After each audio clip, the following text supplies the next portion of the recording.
buruh Sumsel yang tergabung dalam Serikat Pekerja Seluruh Indonesia, SPSI, Sumatera Selatan mendeklarasikan dukungan untuk memenangkan pasangan Matahati di Pilkada Sumsel 2024. Seluruh buruh Sumsel yang mendukung pasangan Haji Mawardi Yahya dan Hajah R.A. Anita Nuiringhati menamakan diri relawan buruh Sumsel Sahabat Matahati dideklarasikan Minggu, 4 Agustus 2024 di Gedung Limbersa Palembang.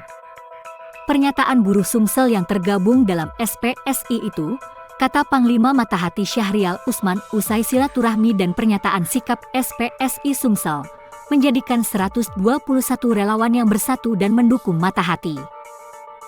Ketua Relawan Buruh Sahabat Matahati Abdullah Anang menambahkan, pihaknya telah mendapat komitmen dari Matahati untuk kesejahteraan buruh di Sumsel.